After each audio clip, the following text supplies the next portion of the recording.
Hey, podcast friends. This is Dr. Steve Hewlett with the podcast Simple Healthy Choices for Weight Loss, where every week we help people who have realized that as their health has been declining over the years, the number of medications they are being prescribed is increasing. We want to help you reverse this health path so you can live the vibrant, pain-free, and hopefully medication-free life you deserve to live. If you'd like even more information on this topic, you can go to Amazon or Audible and pick up my book, Your Plate is Your Fate. And if you think my book helps you on your new health path, please tell your friends and leave a review where you purchased it. Hey, welcome podcast friends, and welcome back to another episode of Simple Healthy Choices for Weight Loss. And today I am so happy to introduce you to Spencer Boyd. This is a farmer that we met because we don't go to the grocery store to buy our meat and our vegetables anymore. We do everything through farmers markets and through farms. And Spencer has his own farm, and this is where we've been buying our meat. And Spencer is the owner and head farmer of the Red Fern Farm in Southwest Missouri. And he and his wife, Sarah, bought their farm after Spencer's grandpa passed away in 2012. And little did they know what adventures awaited them in the healthy meat category. They began raising a few animals for the family to teach their young kids that meat did not come from a package.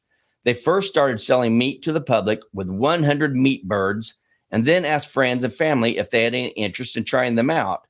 All were gone within the first 30 days. 6 years later, they now sell beef, chicken, pork, and eggs at local farmers markets, grocery stores, and restaurants, in addition to their monthly memberships. They supplement non-GMO grains with their pigs in the woods and chickens raised on pasture. The beef they sell is 100% grass-fed and grass-finished. You can follow along on their farming journey at the Red Fern Farm on all social media platforms.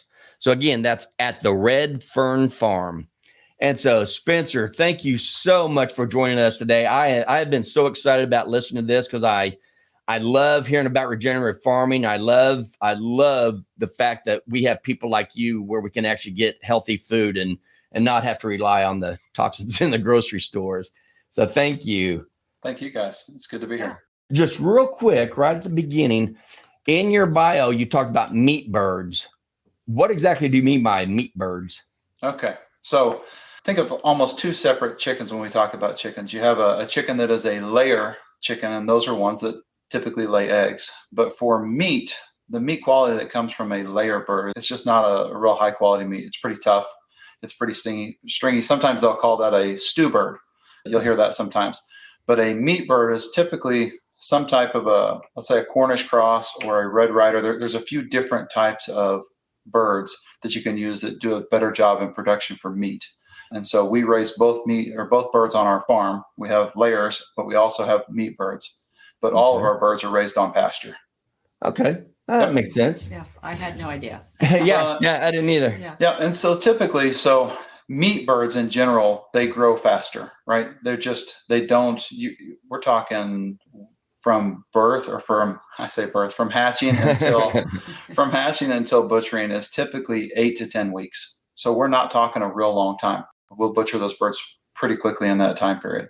So you sell eggs also. So you have layer birds and meat birds, and do you keep those segregated on your farm or? At first, when we first bought our farm, my grandpa had passed away and nobody else in the family wanted anything to do with farming. At the time, I was actually in the corporate world. I was selling pharmaceuticals. I did that for almost 15 years, which is going to blow your mind, right? And so I was selling pharmaceuticals. Nobody else in the family wanted it. And we did. And so, we had the first right of refusal. And so they put it on the market and they had an offer within 30 minutes and we bought it. And that's really what started my farming journey. I didn't grow up on the farm. My grandpa had always farmed, but I would say he was a traditional farmer, if that makes sense. He had, 75 acres. It was all fenced in and the cows were just kind of free to roam all over that 75 acres, right? And I think what we have learned over the years is that there's a better way or a more productive way to farm your ground that actually causes more grass growth and a better production across the board. And that's through rotational grazing. And so we have split our farm up into paddocks. And so these paddocks may be between 5 to 10 acre paddocks. And so we can put animals into those paddocks once they eat that grass down to a good amount. What we don't want them to do is eat it all the way to the dirt, right? We want to leave 6 to 8 inches of grass growth because that actually causes the root depth to grow longer, which helps us through those drought periods. And as soon as the cows kind of go through that, then we rotate them to the next spot. And that's how we do that. And so by the time we circle back to that original field, 2 months have probably gone by, 2 to 3 months. And so then those fields, that grass is now back up to 2 and 3 feet tall. Now they've got a pretty good, as Joel Salatin calls it, a salad bar. Man. Okay. Well, then what do you do during the winters? So during the winters, we do the same thing. So we'll save some fields that we won't hay or we won't put cows in there towards the end. And so that gives us a few extra weeks, because when winter happens, those fields really do dry out and the nutritional density drops pretty quickly. And so we hay our own fields as well during the winter. And so then that's when you'll start doing hay. Okay. So it really depends on the time of year, but most of the time we don't have to start haying until later winter, unless there was a drought like last year. And last year we used almost all of our reserves because we had to start haying in early August, which is pretty rare for us in Missouri. Huh. And you said you rotate them every day. Is that right? No, some rotate daily. The hard part for us on that is it's so labor intensive to move cows daily that we actually do it on closer to a week time period. So we're a week to 2 week, depends on the growth season. So during the spring or this time of year when grass is growing really hard, we can actually rotate closer to every 2 weeks. But as we get to winter or late fall, when the grass isn't growing as quickly, we actually rotate faster. And then once you rotate the cattle from one paddock to a next, do you bring something else in to help fertilize that other land, or how's that work? So that's when we'll bring through the birds. And so it depends on the paddock, or depends on the time of year. And so we'll bring our layers right behind them. And not to get gross, but the layers do a really good job of helping to spread that cattle manure, right? So if you've got a patty that's on the ground, the birds are immediately on that as soon as we move them into that paddock. And so they're eating bugs and they're spreading that out, which it's a cyclical process, right? The cows eat that down. They lay the manure all over the ground. The birds are all over those bugs. And then they put their own manure right back on top of it. And so we've got two different types of animals that are laying manure on that ground. And so we can see pretty quickly. I've got some videos and some photos with it. When we take the birds through, you can see the difference in the grass on the sections that the birds were in. It'll be 2 and 3 inches taller within days. And that's been a fun thing to see. Yeah, the farm has completely changed from when we first took it over. I mean, I think more of a traditional farm, right? My grandpa worked off farm, and then he was an evening and weekend farmer, one of those that just never stopped working. That was about the only way that you could make it, if that makes sense. Yeah. Traditionally. How did you learn all this? All right. Well, so when we first moved back to where we're at now, we bought a flock of chickens. I mean, I say a flock. Like I raised some chicks from the hatchlings. They were a breed called an Australorp. I had 12 of them, and we just had them in the backyard. And I would come home from work, and that was kind of my therapy. I mean, I really could just go sit out there on the back porch and watch these birds just work their way across the field. And for whatever reason, it spoke to me from that point on. That was in 2007, 2008. This was just a backyard flock. I was not a farmer. I really wasn't. I was a farmer for pharmaceuticals, but not a farmer for. So different spelling of the f. It was. And the more I got into the birds, I started listening to podcasts. And so if I could find anything written or audio about farming, that's what I started listening to. That was before I ever bought the farm, which I think is so funny that all came before that. I just found these birds so interesting. And so there was a podcast called Grass Fed Life by Darby Simpson. They do rotational grazing. They were doing everything that I wanted to do. And I fell in love with that podcast because they broke it down in such simple steps. And then several years later, my grandpa passed away. The farm comes up for sale. We buy the farm. And now I felt like I kind of had an avenue to start trying some of those things, because it is very different on if you listen to something versus actually taking action. It's just like any of this, I've listened to several of your podcasts where you'll talk about some diet tips or some ways to change how you eat. It sounds different than when you actually walk into the store and then you start looking at stuff. You're like, oh, well, this is not what I thought. And it helps to put it into action, because then you start to learn quicker. And so we started off with a couple pigs, listen, my kids, they named the pigs, right? Like we do everything that they say you're not supposed to do. But for us, I wanted our kids to understand where food came from. It really was important to us. And so I think you read in the bio that we didn't want our kids just to assume it came from a package. Right. It was that simple. We wanted them to understand. And so we named the pigs, the kids called them Double Stuff and Oreo after cookies. Because you know what you do with cookies, you eat them. And so from the very beginning, the kids knew. And that's still to this day, that's some of our farming practices. I don't know if we don't name every pig anymore, but we still treat them like that, right? We love on the animals. I pet on them, we scratch on them. And I know some customers, they have a real hard time with that. And for us, it's, how would you want us to treat them? Do you want us just to come throw food on the ground and walk away? And that's just not how we operate. And so we treat them like a pet. We treat them with love right up until it's time to butcher. And then we love to eat them. And that's how it works. Man. But now what's funny about that, when we butchered those first two pigs, my girls were really okay with it from the very beginning. But my son had a really hard time with it. I mean, when I came back home, he was like, "Did you murder the pigs?" That was really his comment. He was 7 years old and he had a really hard time with it. And for several months, he didn't actually eat any meat at all because he wasn't okay with raising an animal to eat it. And so, which as a farmer, I was okay with. Like the whole point of that experiment was really so that they could see how it was raised and what it took. Now, the power of bacon is strong, and he finally succumbed back to eating meat. But we didn't browbeat him. I really wanted him to be okay with that choice. And now I think they're all in on how we raise stuff.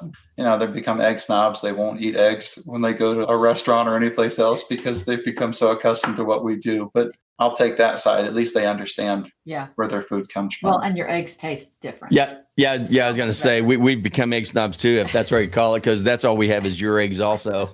Well, and it's funny. I get that question a lot. Like, why does some of our stuff taste different? And I'll be honest, we don't do anything extra special. It's amazing what happens when you have sunshine and you let an animal live as they're intended. The product that comes from them is completely different, and it's just that simple for us. Yeah, and it tastes delicious. And some of these eggs are huge. Yeah. Well, and listen. We get the jumbo. So we sell two different sizes. We sell large or we sell extra large. And those extra large and jumbos, if I can get them, if you'll notice on the label, it even says that. If I can get them in the carton, they go. And so. If you get them in the carton, we'll buy them. Do you feel like, are you a lot busier now than you used to be? Do you feel like people are starting to learn more about healthy eating and how horrible ultra processed food is? Have you seen any change in that? Yeah.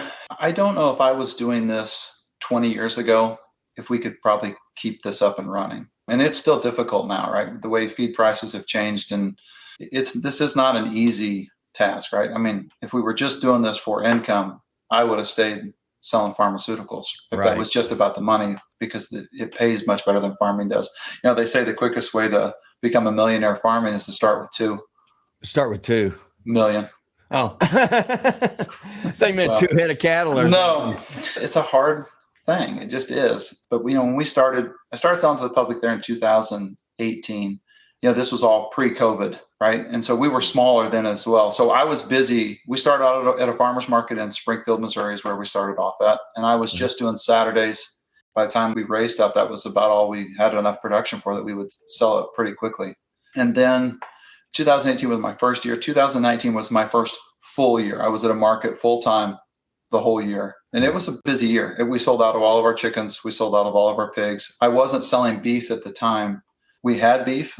But to do a grass-fed, it takes usually almost another, not quite, but 12 months longer to get a steer to a butcher weight compared to if we were feeding them grain. Right. And that's why you don't find very many grass-only beef guys, because it takes so much longer, right? So we sit on those animals for a whole nother year. That's a whole nother year of no income. You have all the expense, but no income. Right. And that's why you typically pay a little more for grass-fed, because they're had to hold on to those animals for a year longer. But they're so much healthier. And that's why I said on one of my podcasts, it's weird.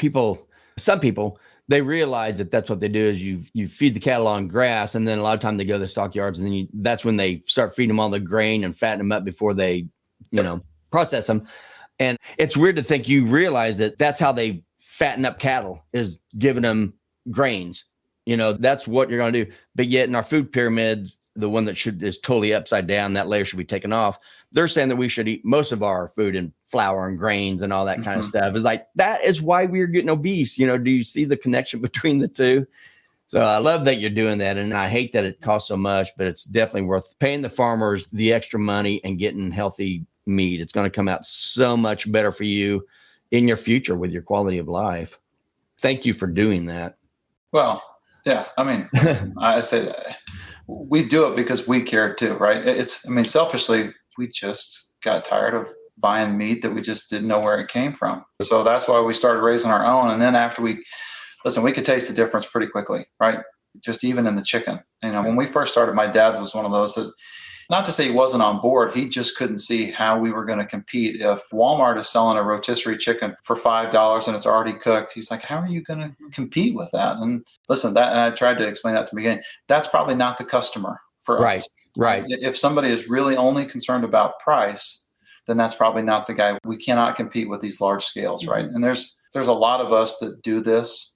And I think every county could have, 10 or 15 more farms just like us. There's so much room. I've never looked at this as a competition, even with guys that sell all the same products as I do at these markets. We need more because listen, not everybody, you may meet me and I may not be your cup of tea, right?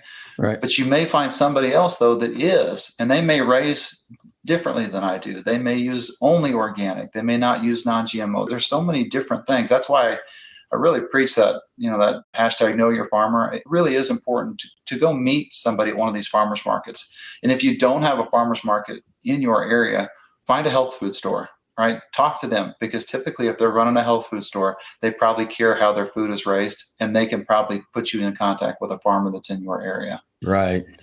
We've changed so much that I even now have, the fact that I have to tell you my animals were raised on a farm and not in a lab. Right. Exactly. We have changed so much that is wild that's even a statement we have to make. I know. And I think it's important to go meet some of these farmers and ask those questions because if there was somebody who's, the markets that I chose to attend, right, it's called a producer only market. And why that's important to me is that you can only sell at these markets as if you raised it or grew it or built it yourself. Right. And so I can't go buy eggs from somebody down the street and then bring them to the market and sell as my own. These are the birds that I raise. And sometimes we run out of product because of that. But that's the nature of the business. I only sell what I raise. And so I can tell you exactly how these animals were raised, how they were fed. If an animal does get sick and there is an antibiotic that has to be used, right, that animal doesn't make it into the food supply. It's not an animal that we sell to everybody else. And I can say that because I know I was the guy who did it. Right. I don't know. You don't know if that's what everybody's practices are. Right. And that's why it's so much more expensive, but it's so much worth it. And people need to think about that when they're thinking about the cost, like, oh no, I can't, you can even tell them a story about what happened, what we saw, but they need to realize you can't just calculate or figure in the money that you're spending on the food. You got to figure in the money that you will be spending on medications, doctor's bills, hospitalizations. When you eat that kind of this ultra processed food that's made in a lab, it's not even real fruits, vegetables, and meat. I mean, it's crazy what they're doing to this food. They could make it cheap and everybody thinks, oh, look at it, this is cheap. They really care about, our money. It's like, no, they care about their money and they're making a ton off keeping you unhealthy to where farmers like you guys are keeping everybody healthy. So we have a better quality of life and you're going to have to pay for it because you're fighting against these other manufacturers. That's what Theresa saw something at Walmart. We were at Walmart last weekend and we had a few things to get there and somebody was in line or in the self-checkout next to us. Cart was full and he had spent $150 and was complaining about the cost of it. And if you looked in his cart, it was chips, cookies, crackers, soda, juice. Yeah. I mean, we don't even need any of that. It wasn't people saying, no, it's so expensive to eat healthy. It's like, no, if you get all that stuff out of your cart and just put meat in there, you're going to be perfectly fine. You're going to be way more healthy than anybody else. And you're going to save a lot of money. It doesn't take that much when you think about all the money people spend on all this processed food and going out to eat at fast food restaurants. And I don't know why they do it. I'm hoping it's because they just don't know. And this will educate them to how important, eating from the local farmers and eating from your farmers markets, how important that is. Well, Steve, you guys, both of you bring up a good point that it's hard, right? Until you actually put it into practice, it is hard. Like you go to the grocery store, it's hard to just find whole foods that don't have stuff added to them. I mean, if you look at the labels anymore, there's so many things you can't even hardly pronounce, let alone know if it's good or bad for you. They have convoluted everything to a point where it really is hard. That some things you think might be healthy are not healthy because they've changed labeling. I think marketing has distorted meaning to such a way that it's hard to know what you're really getting.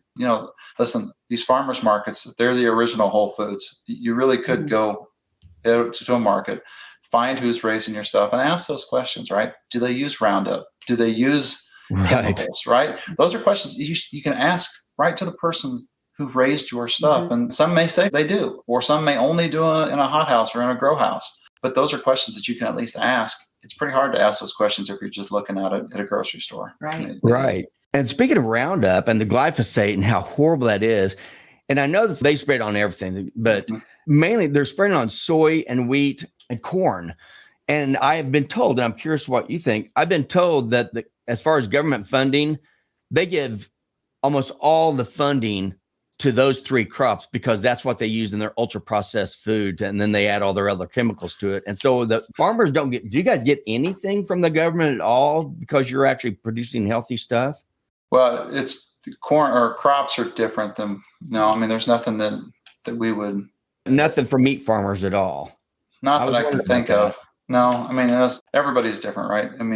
COVID changed things. You asked earlier how busy, right? Did we notice a difference, right? So for us, 2019 was my first full year. Here we go. Then COVID happens right after that. And listen, we were fortuitous to be in this business, right? If grocery stores don't have any meat, if you remember at the peak of COVID when it was kind of panic buying, you couldn't buy toilet paper and you couldn't get food from the store. That was a good time for us to be selling a healthy alternative at a farmer's market. And so for us, that's when things changed. It was daylight and dark between March and April of that time period. Wow. And it was that fast. That's good to know. Yeah, that's when things really changed for us, right? And then as things went on, then I began to feel like we were selling fear more than we were selling what we raised because people were just so terrified that they weren't going to be able to get what they wanted.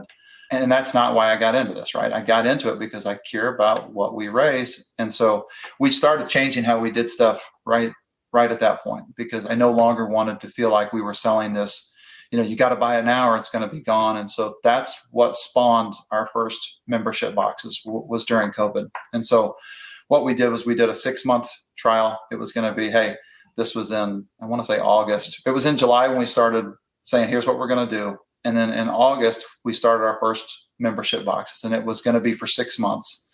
For the next 6 months, you're going to get a monthly supply of, this is the meats that we raise. We had, I think, 4 box choices or 3 box choices at the time. And then that way for 6 months, you didn't have to worry about it. I've already pulled the meat aside, or I'm raising enough chickens over the next period that we'll have the meat. You don't have to worry about it. And that's what spawned our meat boxes. The first 6 months go by, and as we all know, COVID wasn't over with yet. And so we extended it. We'll do it again here for another 6 months. And at the end of that next 6 months, so now we're a full year out, we felt comfortable, right? Supply chain was kind of getting back to normal on food. We felt like we're okay. And so we were going to stop them. That was the plan, was to stop the memberships. And the membership group that we had, not one single person wanted to stop. It was like, why would you quit? And I'm like, we kind of got through COVID. Like I just thought, and so nobody wanted to stop. And then we opened it back up to the public again. And then since then, it has not stopped. And I think we have doubled our number of subscribers since then every time we've opened the deal, which is one of those, it was not the intent, but it has worked because it lets us know also on planning on how much to raise, right? Right. Because we have this problem where we continually sell out, and that's not good for us, right? We need to, because you lose customers if they want to come and buy some of your healthy chicken, and then they can't get it from you. You tell them, oh, it's going to be 3 months again until we have chicken back in stock. Right. That doesn't work. And then again, that starts to fuel that fear feeling of, oh, should I buy it, what you've got now? And that's, like I said, that's not how we operate at all. And so for us, that's how we changed. And now we're at 2023. And so our next round of membership boxes will open up again here in a couple months. And I'll be curious to see if this continues to grow or if we have peaked. We've been surprised at the reaction just of how many people we have met because of friends and family. They refer to, oh, this is only the person we buy our meat from. I've become their farmer, which is cool, right? Because there's a lot of pressure on our end, right? I mean, if somebody takes home a turkey from us for Thanksgiving, right? That's the centerpiece of their meal. They've got all their friends and family around that table. It's important that I raise a product that they're happy with, right? Because that's what we do. And so, let alone, you're just feeding bacon and eggs to your kids on a Saturday morning. Like they have chose us, right? And they've trusted us. That's a baton that we need to carry with. That's important. Oh, yeah. So are your kids, are they old enough to where whether they kind of want to continue in your footsteps, or they're just doing their own thing? Well, they're not old enough yet, right? So my oldest is a sophomore in high school this year. Like, we're not quite to that stage yet. We'll see. One of the funny things about this is when we first started this farm, it was just us, right? I didn't have anybody, out to help us, and things were growing at such a rate because of COVID and that whole time period that I'm afraid we almost burned them out, because for a little while it was 24/7. It was us. And so the amount of egg washing, just all of those things. And now when they come to help, it's not near the pressure that we once felt. So I think they enjoy it a lot more than what they did. Those first 2 years, it was fun for a little while. And then real quickly, I think they began to see like, oh, this isn't going away anytime soon. That's right. It's called hard work. It is hard work. It's funny, as my kids, and I've got a group of kids now that work for me, and these guys, it's a job that you really have to enjoy or want to do it, right? Because listen, yesterday it was 104 degrees. It was miserable outside. And these, I had guys that worked in the morning while I was at a farmer's market, and then when I got home in the afternoon, we're out there sweating together, and they're not complaining. Like, they enjoy what they do. I think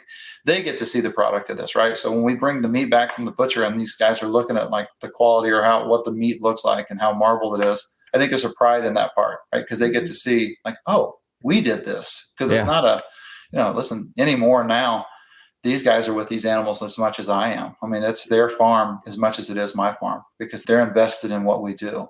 Yeah. And that part is cool. And your son, he is at the farmer's market with you, because we come and get our eggs, and he's always there helping. And so he's the one that was upset about the pigs dying. Yes, that's Brooks. Yep. Good. We'll tease him about that. Yeah, and that's funny. So now he's 13, and he's right there alongside me. And it's, he knows the animals, he knows the lingo, like he knows how to do it all. And not because we have trained him, he's been a part of that. Like, it's just part of what we do. And so I think they almost through osmosis, they pick up all these things where you just talk about it so much that it's just ingrained in them from the very beginning. That would have been fun having him on here also. Listen to his view about it.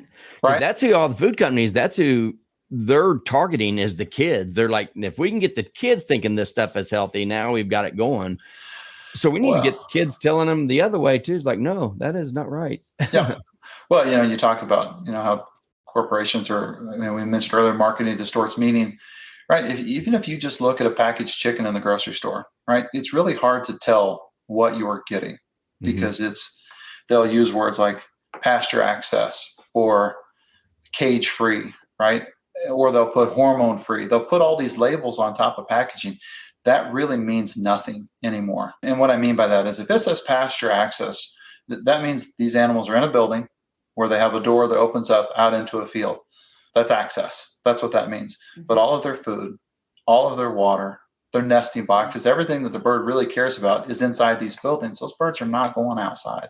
They're just not. And then you'll do the same thing if it says cage free, that you feel like you're buying a better product. And I didn't know all these terms when I first started. I just didn't realize there were so many ways to, I don't know if cheat is the right word, but it is trickery. I mean, they're putting it out there in a way that makes the customer feel like you're doing something awesome, right? You're buying a product like cage free. You feel like you're buying an animal that has had a good life, right?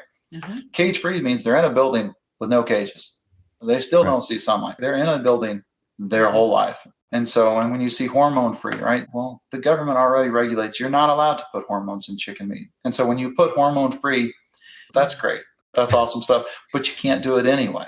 And so those are those things that you don't know as a customer. Like, how would we expect the average person to know any of this stuff unless they were part of that world? So it is so difficult for a customer to just muddle their way through this to figure out, what can I eat? What can I not? Right. And so then you start looking at, if we just talk about eggs, I just talked about pasture access, pasture raised, cage free. non-GMO, GMO, brown eggs, white eggs. They put all these different labels on there. And so when you walk in and you stand in front of that shelf, it is an overwhelming feeling if you're really going in there trying to buy what you want. Right. And so it's navigable. All right. You can navigate your way through that, but it just takes knowledge. And I think that's one of the things that listening to a podcast like this helps, is because there's little tidbits, right, that we can offer that when a customer gets done with this conversation, maybe they've learned something that might direct them in a way where now they can learn a little bit more the very next time. Exactly. And, that's just like an example that I've used before too, is that when you go through the grocery store aisles and you see something that says made with real avocado oil all over the front of the label, because they know avocado oil is good, then you turn around and you look in the very first ingredient, it's all vegetable and seed oils. And way down in the ingredient list, you'll see avocado, like they may have whiffed it over it, but they know that that's what everybody thinks is healthy. So they're going to put that on the front label. So if you don't learn anything else, don't read anything on the front labels, because it is marketing and it's coming to you guys, and it is not the truth. It is skewing the truth all over the place. So it's always safer just stay away from the inside aisles. It is. Well, and listen, we were talking about Whole Foods earlier, the Whole Foods from a farmer's market. It's just the pepper. It's just the tomato, right? It's hard to if you're just going into a grocery store to find your way through that. Mm-hmm. And so, we talk about all of these things, right? So for me, what I would tell listeners is that find a farmer's market that's local. Yes. That really is. You can talk to the person that is there, right? Now, listen, there are other companies and other farms that ship across the country and do those things. And I'm not saying that's bad, right? Joel Salatin is the one who got me into this, because I listened to a few of his books. And you listen to a book and I'm like, he makes it sound in a way that's like, I can do that, right? And you can. That's the thing I would say, right? So I listened to this Grass-Fed Life podcast. Darby and his podcast host, Diego, were selling it was going to be like an online video course is what they sold. And that's how I got my start into farming.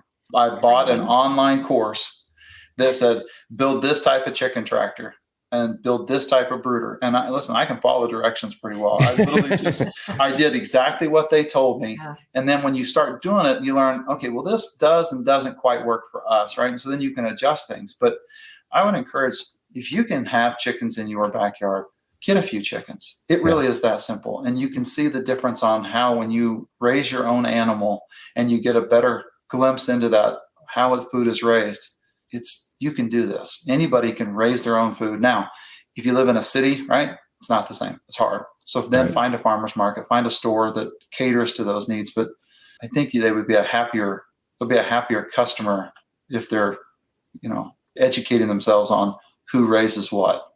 Right. Exactly. So what all do you sell at the farmer's market? So we really solely deal with meat. So we do beef, chicken, pork, and then we also sell eggs. And those are the four categories that we really just stay in. On our beef, it is 100% grass-fed and finished. So we used to just say grass-fed. And now there's this, the way they have changed it is they'll say grass-fed, but that doesn't mean it was grass-fed the entire time. So they'll feed them grass for the first 12 months, and then a large feedlot company will come in and buy a whole bunch of cattle, take them out to the feedlot, and then for the next 6 months, it is just as much grain as they can get those guys to eat to get them to a butcher weight, and then they can butcher. And so that becomes grass-fed, grain finished. Right. And listen, and some customers, they like that better, right? And so I'm not going to, the way we farm is different, but what we do try to do is at least make everybody aware of the practices that we use is sustainable. The farm is better off than when we first had it. And we have more animals on there than we've ever had. But because of the practices, we have, thicker pastures, more wildlife than what we've ever had. There's, bugs and small animals that are all over that farm because we're actually changing the system across the board. If you just drive by a feedlot, take a look at that and think, is that sustainable? Right. Long term. And it's not. I think there's ways, because I'm not going to knock big ag, right? What we learned real quickly through the pandemic was that there's not enough of us small guys to sustain the country, right? So we need more people that are doing what I'm doing, 100%.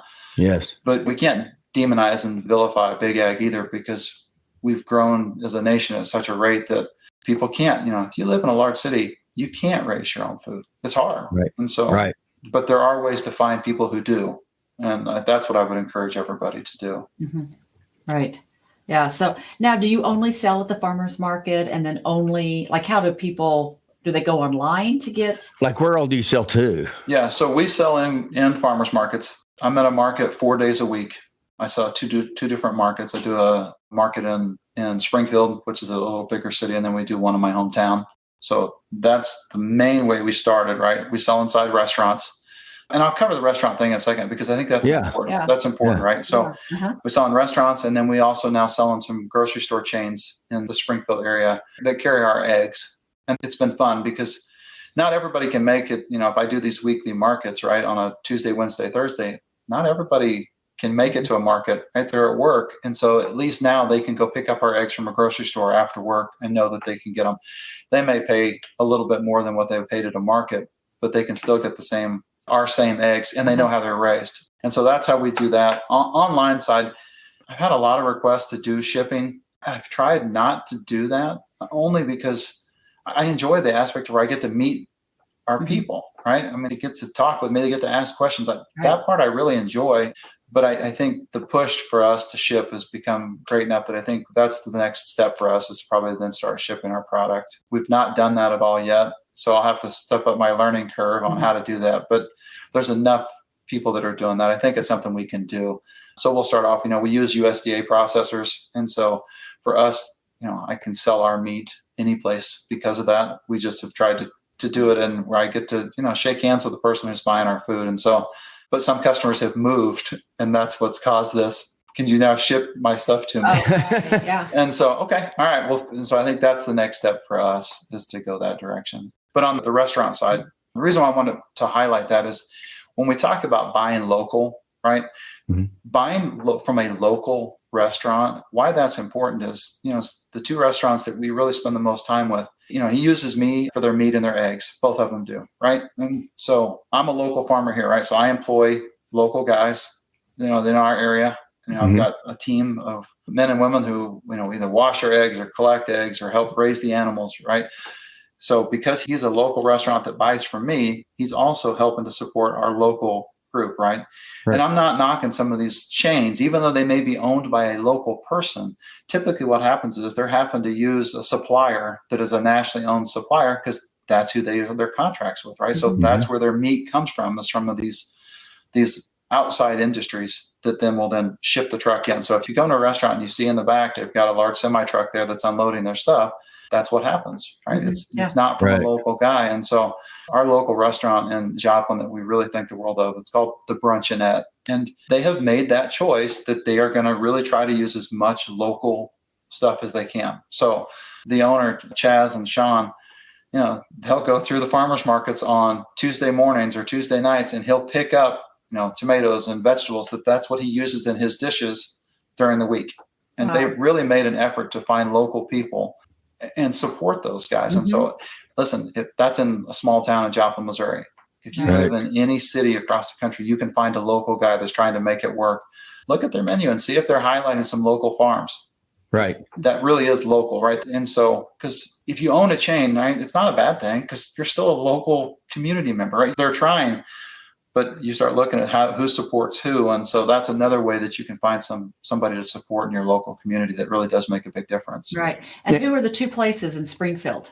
Yeah. So, at the college, so the OTC college, right? So there's a restaurant there inside the school called Scallions, and they use our chicken to teach fabrication to the students. And that's fabrication means how do you cut up a bird? Because there is an art to that. I've tried it. I've tried it. I'm not good at it. It looks pretty rough by the time I'm done. So that's one of the things they teach at the school. And then with that meat of the chicken that they've used, then they turn around and then serve it at the restaurant that's at the school it's open to the public.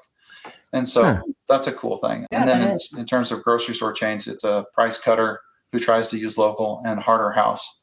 Both those guys have made an investment in trying to use local producers in the community. And so those are the chains that we use to sell our products there. So it goes to all the Price Cutters here in Springfield? No. So we're in 6. We're not big enough that we could handle more stores than that. And 6 at the time was going to be a lot. But again, is we've had growing pains this whole time, right? You Yeah. take on a new aspect. Before it was just eggs to one of the restaurants, and then it became eggs at the farmer's market. And then it was, the price cutter reached out in the Harder House. And so then it became, okay, well, now we'll need to change up a flock, or we'll raise another flock that's in addition to. And so we have continued to keep growing. And so at a certain point in time, that will be just the max capacity of what my farm can support.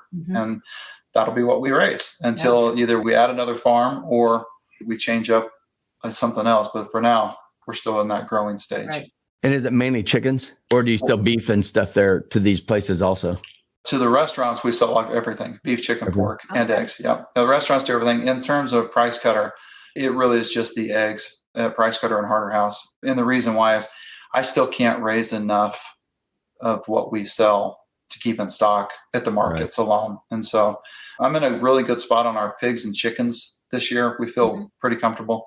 All of our beef is behind. The drought that we went through here the last 12 months, I can just tell the weight on where these cattle are at, they're just behind. And it's just, that's the nature of the thing of what we do. And so I'm not going out to go buy more animals that I can then just turn around and sell. When we're out, we're out. And when our animals get to a weight where we feel comfortable and it's a good quality of product, then we'll butcher. And that's kind of where we're at. And so we've passed on our last 2 butcher dates for beef because I just didn't feel like they were ready. Now, you said go out and buy. Does your pasture actually regenerate itself? Do your cattle regenerate? Like when you first started off, did you have a certain head and now you've increased that a lot just by them? Yeah, we've probably doubled our herd over time. Yeah, just because we can support more animals, per acre than what we used to, because the production in the pastures is greater. But what I meant by the going out and buying stuff is because our market is what they call a producer only market, you can only sell what you raise. That's not the norm for farmers markets. And I think it's important that you know that. And so you can go to a market, and some markets allow you to what they call resell.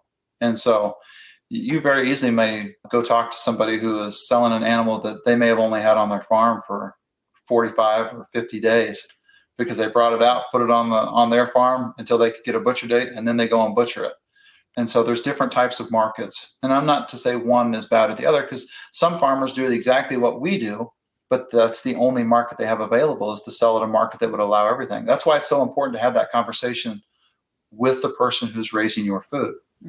And if they're upfront and honest with it, you can either make that decision on, no, I'm still okay with that, or I'm not. Because if the alternative is to go buy food that was raised in a food lot, well, okay, this is still going to be a better choice than that, maybe, right? And so those are those questions. I think people need to navigate that for themselves and ask those questions. Right. So you don't have your own processing plant either, right? You have a certain processor. Did you run into a lot of processing issues? I'm assuming like everybody else did during the COVID also? One of the things that helped us is that we talk about local, right? We had a local processor who, he knew what we did. He actually used to sell buffalo at farmers markets himself. And then he bought his own processor because he wanted it done a certain way. He cared about the quality of his product. And so when COVID first started to happen, he called me to say, hey, we're really starting to book up on dates.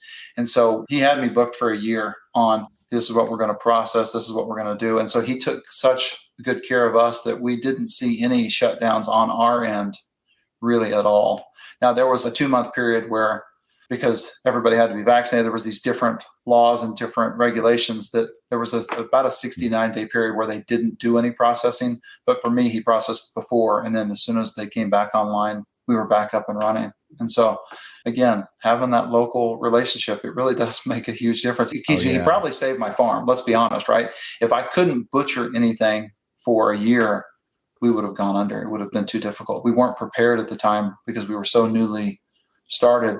Just, that was never anything on our radar. Now, obviously it wasn't on anyone's radar that we were going to be shut down for that long, but that's one of those that you realize how risky the food supply is when you see something like that, how it can shut down everything. Yeah. We talked about this a little bit. I didn't know, do you want to talk about greenwashing? I mean, we've talked a little bit about different things. Are there other things that people need to be aware of when they're looking at the labels to say this isn't actually what they're saying it is? Is there? Yeah. Well, we covered some of that. You almost can't look at the label, right. Steve. I mean, that's really what it's come down to, because they can put anything they want really on the front of that. Now, I say that there are some regulations on what you can and can't say. Even the state of Missouri for us requires on our chickens, because we butcher chickens at, let's say, 8 weeks, our label now says young chicken versus, I guess, old chicken. I don't really know why, but that's what they have done and so on our labels, it says young chicken. So, but there are different requirements depending on the state across the country. Right. And so go ahead. When you were talking about, I think this was before we started recording, you were talking about the chickens and the hormones, but there's like this really tiny print at the bottom. Look at that fine print on that chicken package when you buy it, especially if it says, if the label anywhere on the front says hormone free, look at the bottom of that label, because it'll usually say, hormones are not permitted by the U.S. government. Like, it will say, because you can't put hormones in. Right. So it's illegal to put hormones in chicken, but even though it's illegal, they still put on there, say, hey, there's no hormones in here. Yep. It's like, well, duh, because you can't. Yeah, because you can't. And so those are those things. It's like when they used to put, they still do. They'll have a little piece of sugar candy, whatever.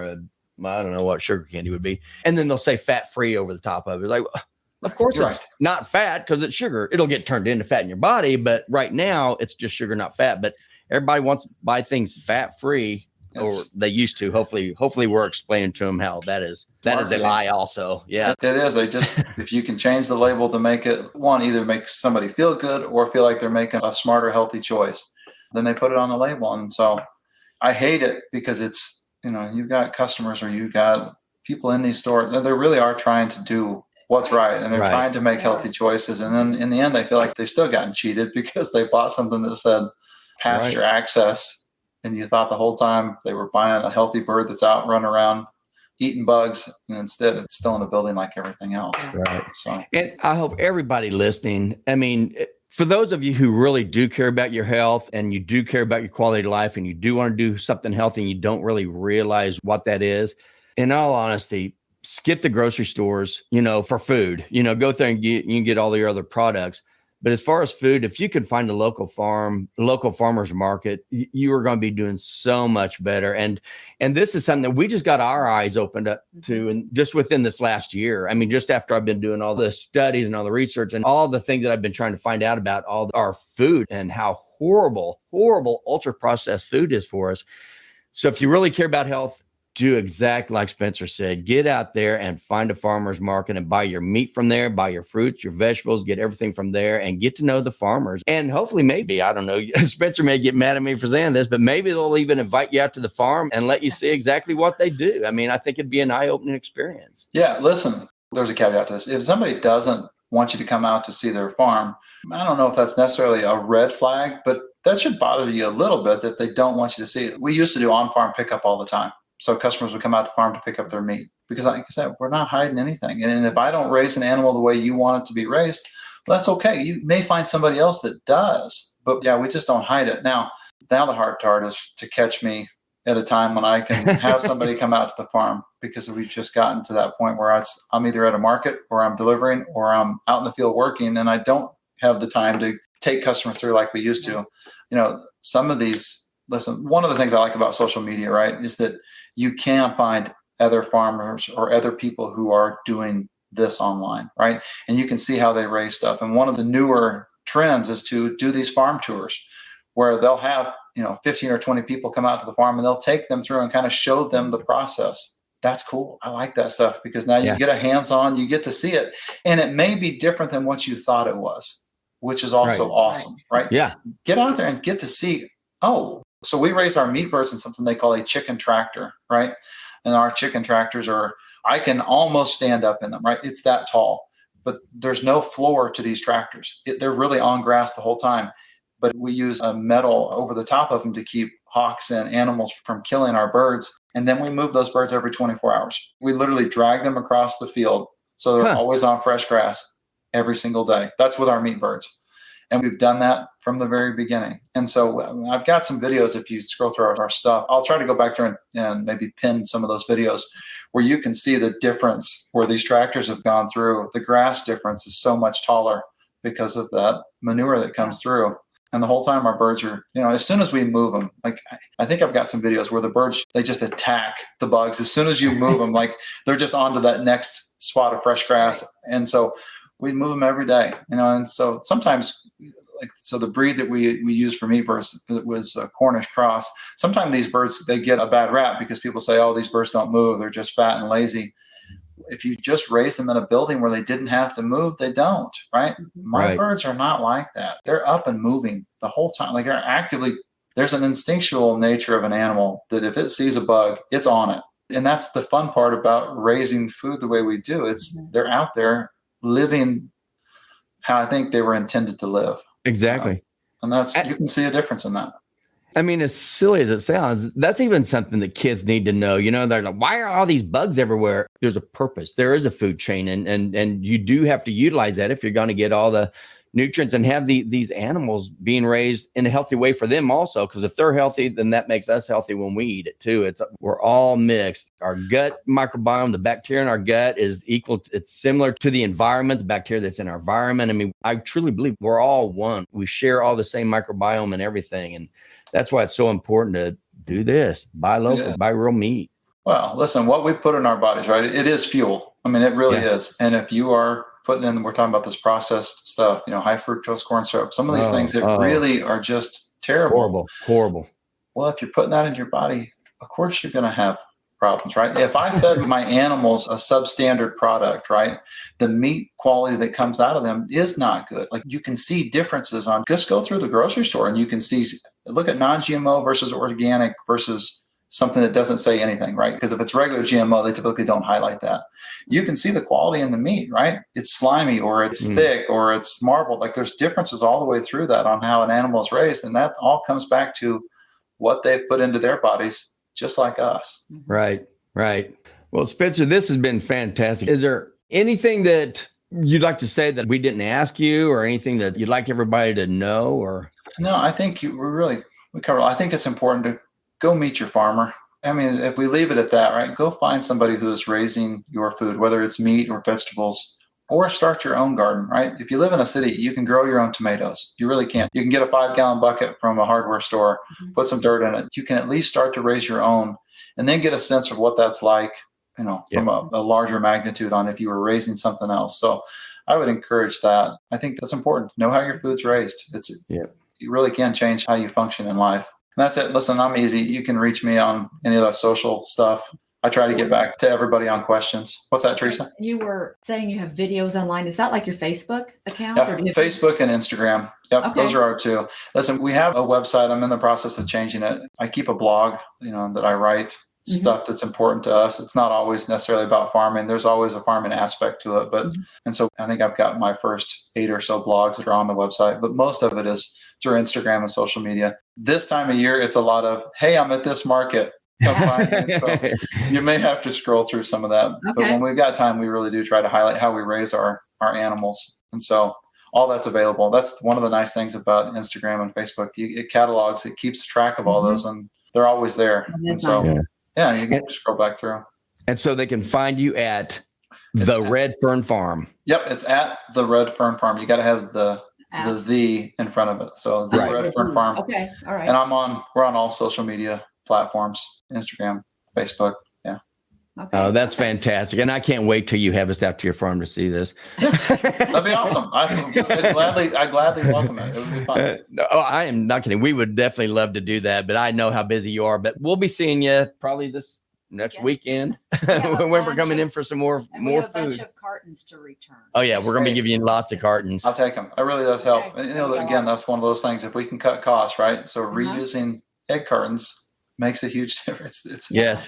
Egg cartons. And if anybody's getting milk from the farmers, make sure not just to return the glass jugs, but also the plastic caps. So don't throw those away, because that's something that they really need to help cut their costs, because they've got a lot of cost.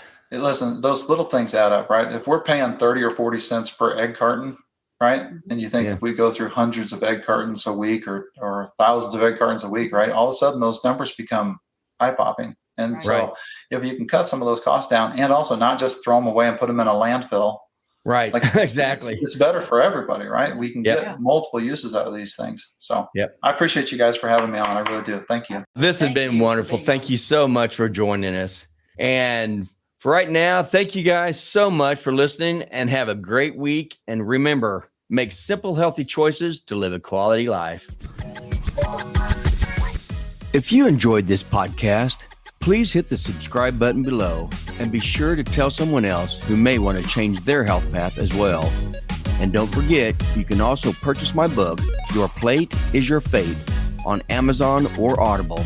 And if you do, please leave a review.